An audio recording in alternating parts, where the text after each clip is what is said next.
Algumas pessoas se gabam de serem chamadas de cristãs, mas se a nossa conduta não está à altura das normas cristãs, atrairemos sobre nós a condenação.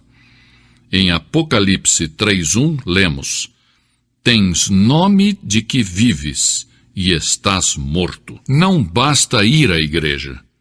Se não permitirmos que Cristo seja o Senhor, o dono da nossa vida, cairemos sob julgamento de Deus que disse: Este povo honra-me com os lábios, mas o seu coração está longe de mim. Mateus 15:8. É fácil deixar-se levar por uma corrente de entusiasmo religioso sem ter uma experiência viva e pessoal com Deus. Este mundo hostil se acha infestado de agressão, de ódio, de intriga. Os maus prosperam e em muitas partes do mundo os justos padecem. O povo se acha confuso, inseguro, se sente até azarado. Talvez nunca houve tanta prosperidade econômica acompanhada de tanta infelicidade. Falta de autodomínio, rebelião. O mundo está louco e clama pedindo a paz e a verdade. Deus derramou sobre um povo todo tipo de bênçãos, mas esse povo havia perdido a saúde espiritual. No meio desse povo se levantou o profeta Abacuque e clamou: Aviva, ó Senhor, a tua obra no meio dos anos. Abacuque 3:2. Talvez você pergunte: mas como obter a renovação e o despertamento? Que passos tenho que seguir para alcançá-lo? Primeiro, você deve fazer uma oração fervorosa.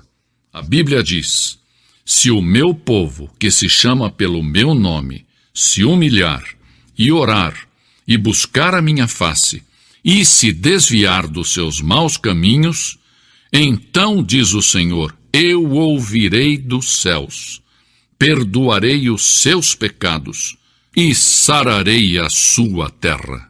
Segundo Crônicas 7:14. Deve haver um anseio profundo de avivamento. Não um simples balbuciar de palavras ou palavreado religioso. É preciso que haja oração intensa e fervorosa. A Bíblia diz: a súplica de um justo pode muito nos seus efeitos. Tiago 5:16. Que a sua alma esteja em agonia, que corram as lágrimas, que o seu coração se angustie pelos perdidos. A palavra de Deus diz: aquele que sai chorando, levando a semente para semear, voltará com cânticos de júbilo, trazendo consigo os seus molhos. Salmos 126:6. Segundo, nós temos que abandonar os nossos pecados. A Bíblia é clara: deixe o ímpio o seu caminho e o homem maligno os seus pensamentos. Volte-se ao Senhor. Isaías 55:7. Mas antes de começar o avivamento, tem que cessar entre os crentes as disputas, prejuízos, má vontade, inveja, ciúmes, amargura, crentes criticando uns aos outros. Porque o mundo se acha perdido perante tantas discórdias, lutas e intolerância entre aqueles que dizem pertencer a Cristo. O despertamento deve começar no coração dos crentes, antes que o Evangelho possa chegar com eficácia ao mundo.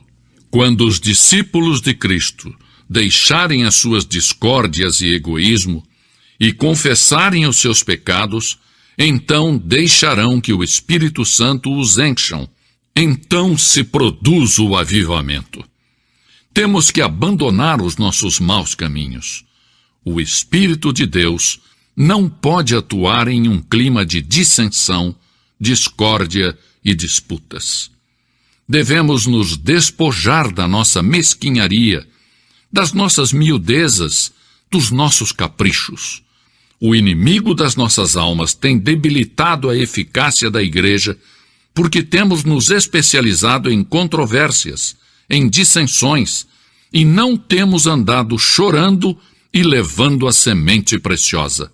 Salmo 126, 6. Sim, porque temos dado mais ênfase às instituições do que à oração ou mesmo a Deus. Que o Senhor nos perdoe e nos ajude a nos livrarmos de hábitos perversos e mesquinhos. Se vamos ter um despertamento em nossos dias, como crentes teremos que abandonar os nossos pecados individuais e coletivos. Em terceiro lugar, Deus tem que ser real para nós.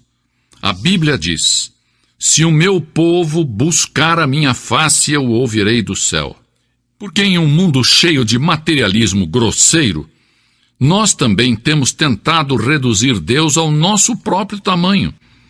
O nosso Deus parece ter se transformado em demasiadamente pequenino, e somos culpados de idolatria intelectual. Temos fabricado em nossa mente um Deus que não é o Deus revelado na Bíblia. Muitas vezes associamos a experiência cristã genuína, vital e pessoal a pessoas altamente emotivas. Muitos chegam a dizer: é bom ir à igreja, viver uma vida decente, sim, mas eu não estou disposto a ser fanático. Consideram que a fé cristã é uma mania, algo demente. O cristianismo tem alguma importância? Sim, o cristianismo tem suprema importância. É algo importante? Sim, é tudo. Sem a fé cristã, não vale a pena. É vital. Você pode conhecer a Deus. Milhares de cristãos afirmam com certeza: eu sei que já passei da morte para a vida. 1 João 3,14. Eu sei em quem tenho crido. 2 Timóteo 1,12. Lemos em João 7,17: se alguém quiser fazer a vontade de Deus, há de saber se a doutrina é dele. Precisamos de um reavivamento da fé cristã, da experiência cristã, do andar com Deus.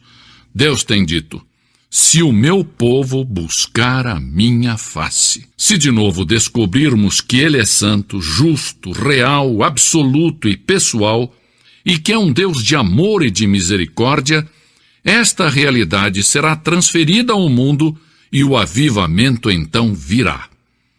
Assim tem sucedido em toda a história, e sucederá outra vez.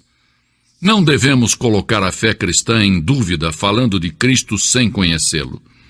Não vamos fechar a porta da igreja com a chave da inconsistência, impedindo que os perdidos venham a Cristo. Não devemos impedir o avivamento com a nossa falta de fé e de oração.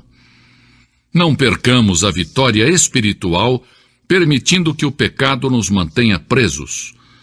Busquemos a face de Deus e abandonemos os nossos maus caminhos, e então sim, então ouviremos a voz do céu.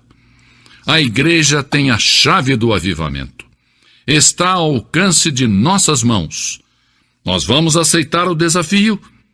Teremos coragem de pagar o preço? As reservas do céu são suficientes para saciar o mundo que perece de fome e fome espiritual? Não devemos oferecer desculpas. Agora uma pergunta direta. Você já aceitou a Cristo como seu Salvador? Se não, se você for sincero, reconhecerá que no profundo do seu coração há um vazio. Seu coração anseia por paz, gozo e perdão. Há um vazio que o mundo não pode satisfazer. No centro da história, em um caminho da Palestina, se plantou uma cruz. A cruz de Cristo, o Filho de Deus.